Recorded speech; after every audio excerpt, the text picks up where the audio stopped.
ሰላም እንደምን አላችሁ የተከበራችሁና የተወደዳችሁ የቻናሌ ቤተሰቦች። በቀነኒ አዱኛ ህልፈተ ህይወት የወጡ አዳዲስ መረጃዎች አሉ። ሙሉ ቪዲዮዎቹን ይዤላችሁ መጥቻለሁ።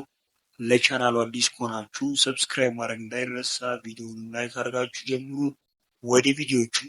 አንዷለም እንደማይፋታ ታውቅ ነበር ይች ልጅ። ሌት ሚ ብሬክ ኢት ዳውን። ከዚህ በፊት ኤክሱ የነገረችኝን ልንገራችሁ። ስሟን አልጠራውም። ኤክሱ ናት ያለችውን ልንገራችሁ። ቃል በቃል ነው የጻፈችልኝ። ምን አለች መሰላችሁ? 2 ዓመት ኦን ኤንድ ኦፍ ዴት ተደራርጓል ከአንዷለም ጋር። የሆነውን ልንገራችሁ። ሀዮኒ እንዴት ነህ? ስለ አንዷለም አንዳንድ የማውቃቸውን ነገሮች ነበሩ።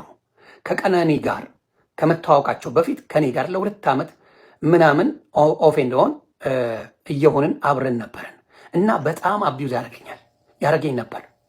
እየሰከረ እየመጣ ይመታኛል። ስልኩ ላይ በጣም ብዙ የሚያስጠላ ነገር አግኝቼበት አውቃለሁ። ብዙ ጊዜ ሊገለኝ ሞክሯል።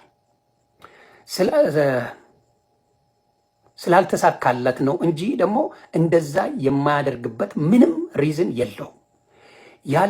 ያላረኩትን ነገር አረግሽ ይለኛል። ጓደኞቹ ጋር ይጠረጥረኛል። በጣም ቅናተኛ ነው። በጓደኞቹ ፊት ይመታኛል። እኔ እህት ልጅ ይሄ ልጅ እንደማይሆነኝ ሲገባኝ ሌላ ህይወት ጀመርኩኝ። ይሄንን ሲሰማ ኢቭን ከቀነኒ ጋር እያሉ እቤት ድረስ እየሰከረ እየመጣ ያስፈራራኝ ነበር። ሽጉጥ ይደቅንብኝ ነበር እና ይሄንን ሳቅ ስራም በጣም ቀየርኩ። ስልኩንም ብሎክ አደረኩት። እንደዛም ሆኖ ሲሰክር ይደውል ነበር። ይመስለኛል ቀነኒን የገደላት 100% አንዷለም ነው ትላለች። አንዷለም እንግዲህ ከሆነ ከጫላ ከሚባል ወይም ስሙን አላውቀው ከሱ ጋር በሴት የተነሳ ሽጉጥ ተማዘዋል። ይህን ታስታውሳላችሁ። ላይክ እያረጋችሁ ቤተሰብ አዲስ ገቢዎች ሰብስክራይብ እያረጋችሁ የኔ ወዳጆች ብቻና ብቻ ከሀቅ ኢንፎርሜሽን ውጪ ስለሚያስጠይቀኝ ከሀቅ ኢንፎርሜሽን ውጪ መናገር አልፈልግም። እውነተኛና ትክክለኛ ኢንፎርሜሽን የምትፈልጉ ብቻ ነው እኔ ቤት መምጣት የምትችሉት። አለበለዚያ ይቅርባችሁ። ሌላ ያለችውን ደግሞ አስተናጋጅ ልንገራችሁ። ጸጉሯን ራሱ ስትሰራ አይወድም። እቺ እኮ ፈታ ዝንጥ ብላ እኮ ነው የምትኖረው። በየሄደበት ቦታ ይዟት እኮ ነው የሚሄደው። እንዴት ቀልዳላችሁ እንዴ እናንተ? በየሄደበት እስቲ ፎቶአቸውን ራሱ በየቦታው ላይ ሲሄድ እሷን ይዞ ነው የሚሄደው። እንዴ ስለሚኮራባት አይደል እንዴ? ይዞሽ እንደዚህ ይዞሽ አይሄድም ወንድ ልጅ። በነገራችን ላይ የማይፈልግሽ ከሆነ ይዞሽ አይወጣም ከቤት ራሱ እዛው ቁጭ በይ ነው የሚልሽ። ወንድ ልጅ ደግሞ ሲቀና አደጋ ነው። ወንድ ልጅ አይቀና በነገራችን ላይ። በስማ ወለምስ ጸጉርሽ ለምን ተሰራሽ ነው እንዶ ቤቱ ሲቃጠል የሚያድረው? ለምን ልብስሽን ቀየርሽ ነው ጸጉርሽ ለምን እንዲሆንሽ ነው የሚባለው? ስለዚህ ዝም በሉ። ማርያምን አንዷለምን በጣም ለማስወደቅ የሚጣጣር በጣም ነፍ ከአርቲስት ጭምር እንዳለ በጣም እርግጠኛ ነኝ። ከአርቲስት ጭምር። ምክንያቱም እንኳን እሱ አይደለም እኔ እዚች ጋችን ኮልኩሌቱ ቀፍቼ ራሱ ብዙ ምቀኛ አለብኝ። ሀቢብቲ እንኳን ታዋቂ አይደለምና እኔ ራሱ ስንት ምቀኛ አለብኝ። እንደው ካንፎ የሚቀመጥ ማለት ነው። ከህይወትሽ ውስጥ አንድ እርምጃ ስትጓዢ አንቺን ለመጣል የሚፈልግ ብዙ ሰው አለ። እሱ ደግሞ ማድረግ ቢፈልግ በሰው ማድረግ ይችላል። በራሱ እጅ ለምን ትቀልጃለሽ እንዴ? ፋራ ነሽ። እሷ እኮ እንደዚህ ናት። ይገርፋታል፣ ይደበድባታል። ለምን አላገላገልሽም ታዲያ? አጨብጫቢ አርቲስት አንዷለም ጎሳ በእጮኛው ቀነኒ አዱኛ ሞት ተጠርጥሮ ዛሬ ፍርድ ቤት ቀርቧል። ለቢቢሲ ኦሮምኛ የግል ጠበቃው እንደተናገሩ ከሆነ ከታሰረ ከ2 ቀን በኋላ ፍርድ ቤት መቅረቡን ተናግረዋል። ታዲያ ፖሊስም የአስክሬን ምርመራ ማድረጉን፣ አሻራ ማንሳቱን እንዲሁም ሌሎች ማስረጃዎችን እየሰበሰበ እንዳለም ተናግሯል። የአርቲስቱ አንዷለም ጎሳ ጠበቃም የዋስትና መብቱ እንዲረጋገጥ ቢጠይቁለትም የአስክሬን ምርመራው እስኪመጣ ድረስ ማለትም ለ13 ቀናት በማረፊያ ቤት እንዲቆይ ፍርድ ቤቱ ወስኗል። በአንጻሩ ፖሊስም ማስረጃዎቹን አጠናክሮ የሰው ምስክሮችን በማምጣት በ14 ቀን ውስጥ እንዲያስቀርብ ፍርድ ቤቱ የወሰነም ሆኗል። አርቲስት አንዷለም ጎሳ ፍርድ ቤት መቅረቡን በዚህ ሰዓት የተሰሙ መረጃዎች እያሳዩ ይገኛሉ። ቢቢሲ አፋን ኦሮሞ ይዞት ከወጣው መረጃ ላይ እንደተመለከቱት ከሆነ አርቲስት አንዷለም ጎሳ የ13 ቀን ጊዜ ቀጠሮ ተሰጥቶበታል። አቃቢ ሕግ ታዲያ ከቀነኒ አዱኛ ጋር የሚኖረው እሱ ስለሆነ እሱን ጠርጥረነዋል፣ ስለዚህ በቁጥጥር ስር አውለነዋል ሲል ለፍርድ ቤቱ ገልጿል። የአርቲስት አንዷለም ጠበቃ ደግሞ በዋስ እንዲወጣ ጥያቄ አቅርቦ ነበር። ነገር ግን የአስክሬን ምርመራ እንደዚሁም ደግሞ ሌሎች ማስረጃዎችን ለማሰባሰብ የ14 ቀን ጊዜ ቀጠሮ የጠየቀ የጠየቀው አቃቢ ሕግ ታዲያ የ13 ቀን ተፈቅዶለታል። አርቲስት አንዱዓለም ታዲያ በማረሚያ እንዲቆይ ተወስኗል። የሚያሳዝነኝ ነገር ምን እንደሆነ ታውቃላችሁ? ለማንም እናትና አባት ማልመኘው ነገር እናትና አባት በህይወት እያሉ ልጅ መቅበር ማለት የሚሰማቸውን ስሜት ምንም መገመት አይከብድምና ለማንም እናትና አባት ይሄን ነገር አልመኝም። በዚህ ነገር ከማንም በላይ ተጎጂ ይሆናሉ ብዬ ማስበው እናትና አባት ናቸው ብዬ ነው ማስበው። ከዛ በተጨማሪ እጮኛው ራሱ አንዱዓለም ነው ብዬ ነው ማስበው። ሶሻል ሚዲያ ላይ ያለን ሰዎች ይሄ ነገር መነጋገሪያ ስለሆነ ብቻ መተን ብዙ ነገር እንላለን፣ ወዲያ እንላለን። አሁን ቻት ስትሪ ራሱ ይፖስታል። ምን ተደረገ በዛ ጊዜ ስለሚለው መልስ የለም። ሁሉም ሰዎች መተው አንዱዓለም እንደዚህ ሲያረጋት ነበር፣ እሺ ልጅ እንደዚህ ስትሰቃይ ነበር ለረጅም ጊዜ ምናምን ይላሉ። በዛ ጊዜ ምን አደረጉ? እነሱ እንዲህን ያክል የሚወዷት ከሆነ የተወሰነ ነገር ሞክረዋል ወይ ለሚለው ደግሞ ምንም መልስ የለም። ይሄን ሁሉን ነገር እኔ አቅ ነበር ይላሉ። ከዛ እያወቃችሁ ከነበረ ይሄ ነገር እስኪፈጠር ምን ትጠብቃላችሁ ይባላል። አይ እኔ ይሄን አርጌ ከዛ እኔም ተስፋ ቆርጬ ነው ተውኩት ለማለት ራሱ የሚያሳዩት የሆነ ያደረጉት ነገር የለም። ዋናው ነገር እናትና አባት በጣም ይጎዳሉ በዚህ ነገር። ሌላዎቻችን በሙሉ ወደድን ጠላን አሽቃባጮች ነን። በቀነኒ አዱኛና በዚች ምስኪን ልጅ አሟሟት አንድ የምናገረው ነገር አለ። ሁላችሁም ይህን ቪዲዮ እስከ መጨረሻው ተመልከቱልኝ፣ አዳምጡኝ። ሞት አለ ወንድሜ፣ ሞት አለ። ሽማግሌ፣ አሮጊት፣ ወጣት፣ ህፃን አይልም። አባት ሞት እንዳላውቀ ዛሬ ኑራት። ሞት እንዳላውቀ ዛሬ ንስሐ ግባ። ሞት እንዳላውቀ ዛሬን ጥሩ ተናገር፣ መልካም ተናገር። ሁለተኛ እባካችሁ ሶሻል ሚዲያ ላይ ብንሄድ ይሻላል። ልሞት ነው ምን አለ እንደሷ በሞት እያላችሁ ኮሜንት ላይ አትለጥፉ፣ ቪዲዮ አትስሩብን። አባቴ እግዚአብሔር አለ፣ እኛ የምንጽናናው የምንደገፈው እግዚአብሔር ነው። እግዚአብሔርን የያዘ ወድቆ አይወድቅም። እጃችንን፣ ሰውነታችንን፣ መንፈሳችንን፣ ነፍሳችንን ለሰይጣን አንሰጥም፣ አንገብርም። አባቴ መሞት ከፈለክ በግል ሙት። እንዴ እንደዛ አይደረግም። ሶሻል ሚዲያ ላይ በሞት ይሻላል ምናምን ነገር ተብሎ ቪዲዮ አይሰራም። 3 የለበሰ ያማረ ያጌጠ ሁሉ የተደላደለ እንዳይመስል ውስጡ ሰላም የለም። ስለዚህ ጠጋ ብላችሁ እነዚህ ሰዎች ምንድነው ችግሩ ብላችሁ አማክሯችሁ፣ ጠይቋችሁ፣ ከጎናችሁ ሁኑ። የለበሰ ሁሉ ይሄ ያማረ የተደላደለ እንዳይመስል ውስጡ ሰላም ከሌለ ዋጋ የለውም። የሰው ልጅ ውስጡ ከተናጋ አባቴ ከላይ ብታምር የፈለከው መኪና ብትነዳ ዋጋ የለውም። አባቴ ነፍሲ ማሪ ቀነኒ ሞዴል ቀነኒ አዱኛ አሟሟትን አስመልክቶ በዚህ ሰዓት የአዲስ አበባ ፖሊስ መግለጫ መስጠቱን ተመልክቻለሁ። በሟች ሞዴል ቀነኒ አዱኛ ዋቆ አሟሟት ዙሪያ ምርመራ እያጣራ መሆኑን የገለጸው የአዲስ አበባ ፖሊስም በለሚ ኩራ ክፍለ ከተማ ወረዳ 3 ልዩ ቦታው ሰንሻይን ቤቶች ፊት ለፊት ከሚገኘው ውዳሴ ህንፃ ላይ ነዋሪ የነበረችው ሟች ወይዘሮ ቀነኒ አዱኛ ዋቆ መጋቢት 1 ከሌሊቱ 10 ሰዓት አካባቢ ከቤቷ የማብሰያ ክፍል በኩል ካለው በረንዳ 5ኛ ፎቅ ላይ ለጊዜው ምክንያቱ ባልታወቀ ሁኔታ ወድቃ ለሕክምና እርዳታ ወደ ያኔት ሆስፒታል እየተወሰደች ባለበት ወቅት ህይወቷ አልፏል ብሏል ፖሊስ። ወይዘሮ ቀነኒ አዱኛ በወቅቱ ከበረንዳ ላይ በወደቀችበት ሰዓት ላይ ፖሊስ በቤት ውስጥ የነበረውን ባለቤቷን ድምፃዊ አንዱዓለም ጎሳን በቁጥጥር ስር በመዋልም ምርመራ እያጣራ ሲሆን በቀጣይ የመጨረሻውን የምርመራ ውጤትም ለህዝብ ይፋ እንደሚያደርግም ይህ የፖሊስ መግለጫ አሳይቷል። እህቴ ነች፣ እኔ ነኝ ያሳደግኳት። የዛን ቀን ሌሊት 6 ሰዓት ላይ ደውላልኝ ስለ ስራ ጉዳዮች እየተወያየን ነበር። ከዛ ጠዋት 12 ሰዓት ደወሉልኝና ታማለች አሉኝ። ሐኪም ቤት ነበር የጠሩኝ። ስደርስ ሞታለች። እኔ እስካሁን ድረስ የሞተች አይመስለኝም። እንደ ቤተሰብ እኔ ስለሷ ምንም ማለት አልችልም። እግዚአብሔር እውነቱን ያውጣ።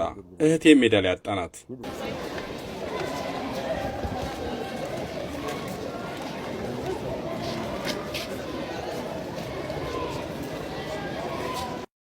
guyyaa tokko nam tokko wajjin nama walitti bu'ee nama guyyaa tokko nama ሙፈቺ አንድም ቀን ከሰው ጋር ተጋጭታ የማታውቅ ሰውን የማታስቀይም ሚዲያ ላይም ሆነ ከሰው ጋር የምትኖር ልጅ ነች። እህቴ ናት፣ እናቴ ነች፣ መካሬ ነች። አሁን ሞራሌ ተሰብሯል። ብዙ ነገሬን ያጣሁት። አሁን ሁሉም ቀርቷል። አሁን ምርመራው እስኪጣራ ምንም ማለት አልችልም። መላው ቤተሰብ ትልቅ ሐዘን ውስጥ ነው። ሟች ወይዘሮ ቀነኒ አዱኛ ከበረንዳ ላይ በወደቀችበት ሰዓት ፖሊስ በቤት ውስጥ የነበረውን ባለቤቷን ድምፃዊ አንዱዓለም ጎሳን በቁጥጥር ስር አውሎ ምርመራ እያጣራ መሆኑን አስታውቋል።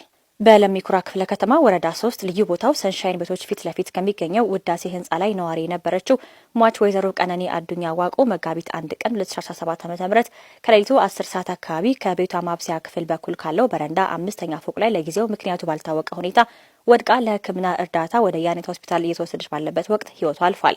የአዲስ አበባ ፖሊስ መረጃው ከደረሰው በኋላ የምርመራ ቡድን በማዋቀርና ቦታው ድረስ በመሄድ ተገቢውን ቴክኒክና ታክኒክ መረጃዎችን ያሰባሰበ ሲሆን የሟችንም አስክሬን ወደ ዳግማዊ ምኒልክ ሆስፒታል ለተጨማሪ ምርመራ እንዲሄድ አድርጓል። ሟች ወይዘሮ ቀነኒ አዱኛ በወቅቱ ከበረንዳ ላይ በወደቀችበት ሰዓት ፖሊስ በቤቱ ውስጥ የነበረውን ባለቤቷን ድምፃዊ አንዱዓለም ጎሳን በቁጥጥር ስር በመዋልም ምርመራ እያጣራ ሲሆን በቀጣይ የመጨረሻውን ምርመራ ውጤትም ለሕዝብ ይፋ እንደሚያደርግ አስታውቋል። በተለያዩ ማህበራዊ ድረገጾች ላይ ከፖሊስ የወንጀል ምርመራ ውጤት በፊት የሚናፈሱ መረጃዎች ተገቢነት የሌላቸው ከመሆኑን ባሻገር በምርመራ ሂደቱ ላይ የሚያሳድረውን አሉታዊ ተጽዕኖ በመገንዘብ የተሳሳተ መረጃ የሚያስተላልፉና የሚያሰራጩ ግለሰቦች ከድርጊታቸው እንዲቆጠቡ የአዲስ አበባ ፖሊስ አሳስቧል።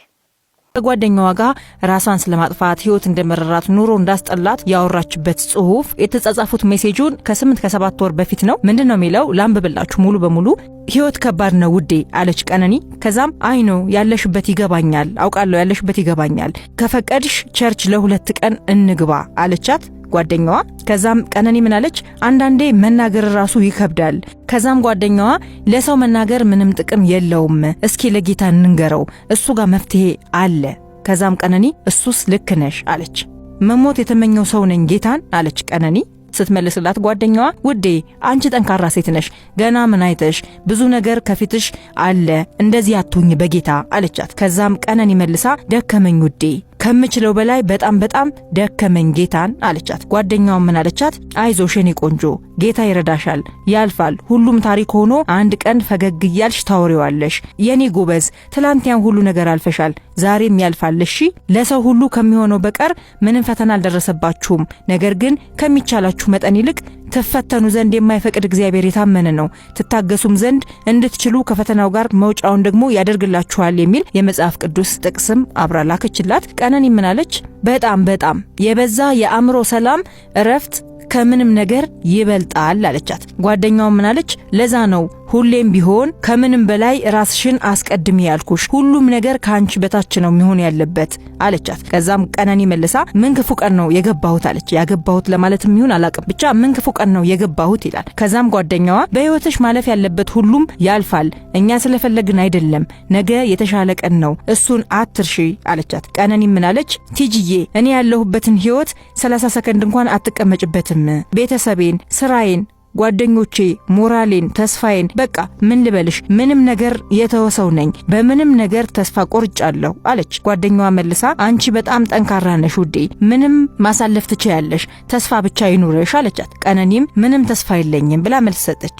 ከዛም ጓደኛዋ ተስፋን የሰጠ የታመነ አምላክ አለን ውዴ፣ ተይ እንደዚህ አትሁኚ፣ ሁሉም ለመልካም ነው፣ ታያለሽ፣ ነገ ታሪክ ሆኖ ይወራል የኔ ጎበዝ አለች ጓደኛዋ። ከዛም ቀነኒ ሰለቸኝ ውዴ አለቻት። አሁንም ጓደኛዋ የመጽሐፍ ቅዱስ ቃል አንስታ የተስፋን ቃል የሰጠው የታመነው ነውና እንዳይነቃነቅ የተስፋችንን ምስክርነት እንጠብቅ የሚል ጥቅስ ላከችላት። እናም ሰለቸኝ ውዴ ላለቻት ደግሞ ምላሽ ስትሰጣት ተይ ውዴ እመኝኝ ያልፋል ይሄ ቀን፣ እየሳቅን እናወራዋለን አለቻት። ከዛ ቀነኒም ከዚህ በኋላ ውዴ የሚል መልስ ሰጠች። ጓደኛዋ መልሳ ብዙም ያልፉ የማይመስሉ ቀኖችን አልፈን ዛሬ ላይ እንደደረስን ዛሬም አልፎ ነገ ደስተኛ እንሆናለን እሺ አለቻት። ከዛም ቀነኒ ተይ ውዴ ከዚህ በኋላ ተስፋ ህይወት የሚባል ነገር የለም አለቻት። ጓደኛዋ መልሳ ቃል ገባልሻለሁ ነገ ይሄ ቀን አልፎ እየሳቅን እንደምናወራው፣ ትዝ ይልሻል እያለቀስኩ አብረሽኝ ስታለቅሺ፣ ከዛ አለፈ ደስተኛ ሆነን፣ ልክ እንደዛ ይሄም ያልፋል፣ ደግሞ አንቺ ከኔ የተሻለ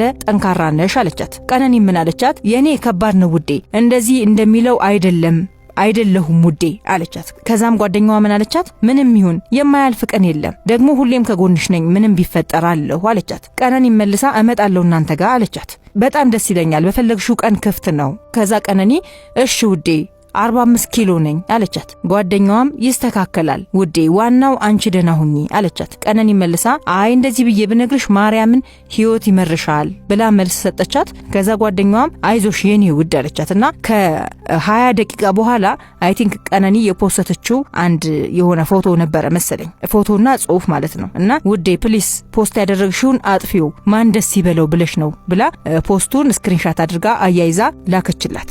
ከዛም ቀነኒ ከ30 ደቂቃ በኋላ ይሁና ውዴ ባክሽ፣ ህይወት እኮ እንደዚህ ለአንዱ ጥሩ ሳቂታ ትሆናለች፣ ለአንዱ ደግሞ ጨለማ ናት፣ ለአሁን ጨለማ ናት አለቻት። ከዛ ታይ እንደዚህ አትሁኚ በጌታ ስወደሽ ብላ የቀነኒ ጓደኛ መለሰችላት። ቀነኒም ምርር ብሎኛል። ከዛም ጓደኛዋ መልሳ እሺ እኔ ምን ልርዳሽ አለቻት። እያለ ይቀጥላል ወሬያቸው። እንደምንረዳው ቀነኒ በድንገት ተነስታ ራሷን ለማጥፋት የወሰነች ሰው አይደለችም። ቤተሰቦች ለዛሬ ይዤላችሁ የመጣሁት ቪዲዮ ይህንን ይመስል ነበረ። በቀጣይ በሌሎች ቪዲዮዎች እስከምንገናኝ ድረስ ሰብስክራይብ ያላረጋችሁ ሰብስክራይብ ማድረግ እንዳትረሱ። ቪዲዮ ላይክ ሳታደርጉ የጀመራችሁ ላይክ ማድረግ እንዳይረሳ።